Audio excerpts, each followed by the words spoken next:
Hello, Hedge Collective. Hey, how you doing? Hey! He's Jason.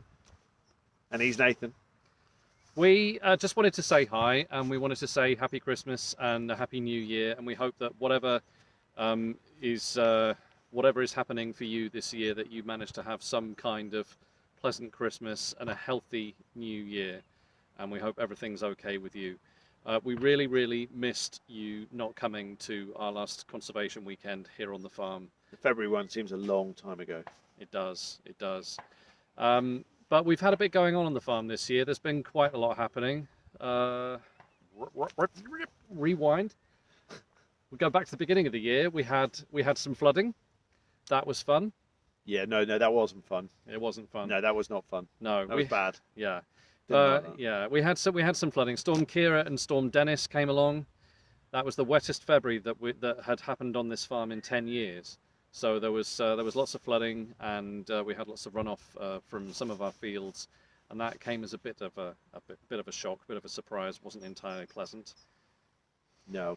No. But then we had you lot, or some of you lot, here to plant trees and stuff in early February. Yeah, which was and awesome. That was lovely. Yes, indeed. And they're coming on. Yeah, they are. Yeah.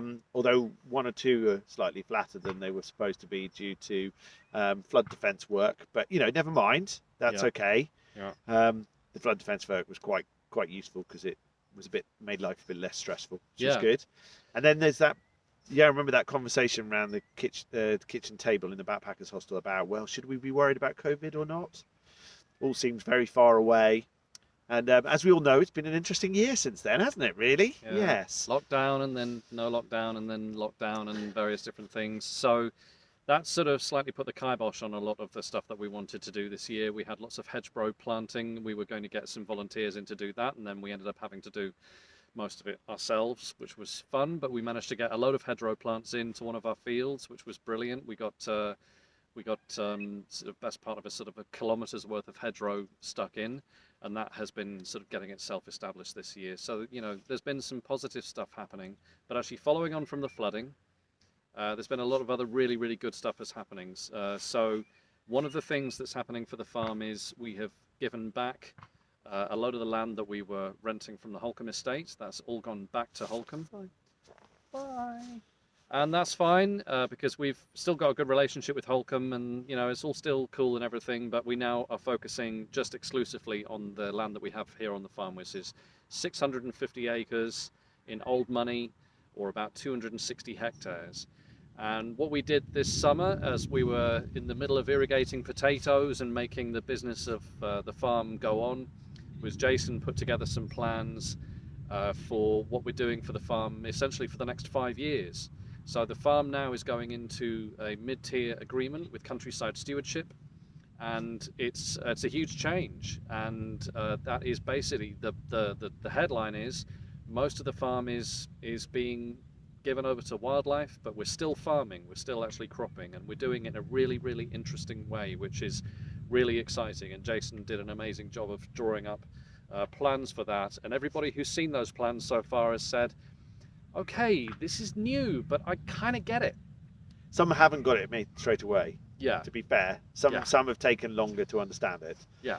But effectively, what we're doing is so if you imagine out of 260 hectares, 160 hectares will be countryside stewardship. So that's basically we will farm them, but not aggressively and with wildlife crops. So things like the wonderful codes like AB8, which is basically creating wonderful food for birds during the year and pollinators and all that kind of thing. So bees are going to be very, very happy on Deepdale Farm, which will be great. Yep. And then in amongst that 160 hectares, an extra 100 hectares we've split it up into 5-hectare plots.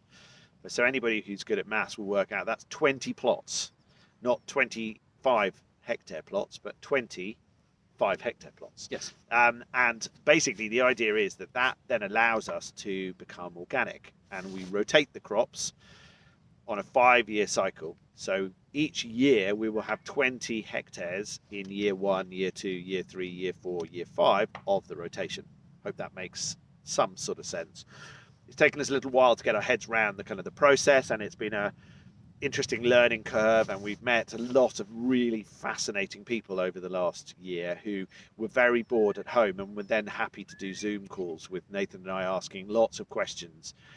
Lots and lots of questions. Lots and lots of questions. And here's a really, really interesting thing. Jason's mentioned this. The farm is converting to organic. We have just gone through our application inspection with an organization called Organic Farmers and Growers, which is our certification body. And we are, as of now, all being well, we are in organic conversion. We have got rid of all of our artificial inputs from the farm. We've got rid of all of our fertilizers, all of our pesticides, fungicides, various different sprays. They've all gone.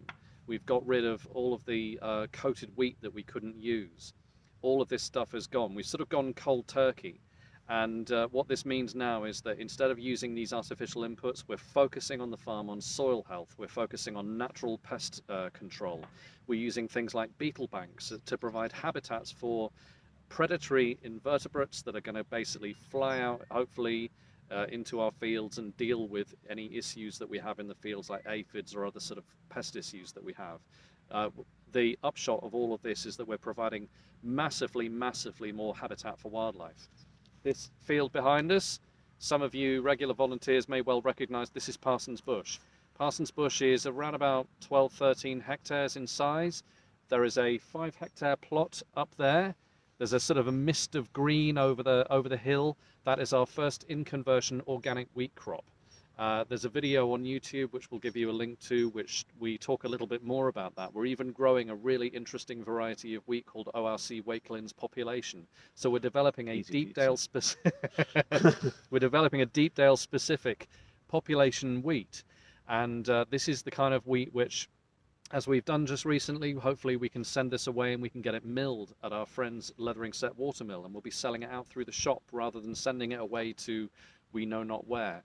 So producing food on a smaller scale, high quality, nice food crops, massively better for biodiversity, for birds, for pollinators, because all of the rest of this field, apart from that 5 hectares, is all going to be going into the AB8 that Jason's mentioned. So we'll have it dedicated with non-competitive grasses, at least 5 different species, flowering plants, at least 10 different species. So really, really diverse, and providing overwintering habitat for pollinators, providing food for pollinators in the summer, and where there are pollinators, there are birds. So the Deepdale swallows will be able to swoop over here and eat their fill. So this is a huge, huge change for the farm, and it is massively exciting. And this is the kind of stuff which the Hedge Collective can be involved with in the future, is managing these areas, because we frankly can't do it all on our own. But also hedgerow restoration as well. So about 30, you worked about 30 kilometres of hedgerows on the farm. Roughly 30 kilometres, and we've surveyed the lot, and part of our mid-tier agreement, the countryside stewardship agreement that we have, we're doing masses and masses of replanting. Just this winter, if we can, we're going to be planting about 6,500 hedging plants. And what we're hoping is, okay, this is where you come in at the Hedge Collective. What we're hoping is that you're going to be able to come along for our Wild Wednesdays, and we're going to be able to do some planting. We'll confirm the dates with you. Now, the only thing we need to say at this point is COVID has been a little bit of a headache, and we're anticipating that we're probably going to go into lockdown in January. So it might be that the whole of England is basically put into tier 4. So what we're saying at the moment is that we are unlikely to have any volunteer working sessions in January, because we just don't think that they're likely to happen. In February, we'll hopefully manage those. And what we'll do is, through the Facebook group and through the events page on Deepdale Backpackers and Camping, we'll confirm those dates, and hopefully we can have those and we can get you guys along. So we really, really look forward to seeing you. And we're just sorry that COVID means that our plans, best laid plans and all that, we'll see how it goes. So have a wonderful Christmas, guys. Really enjoy the festive season in the best way you can in these weird times.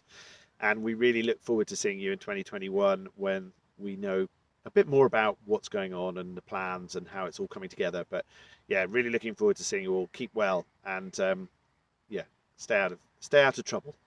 I know some of you will find it harder than others. Keep well, guys. Stay awesome. Bye.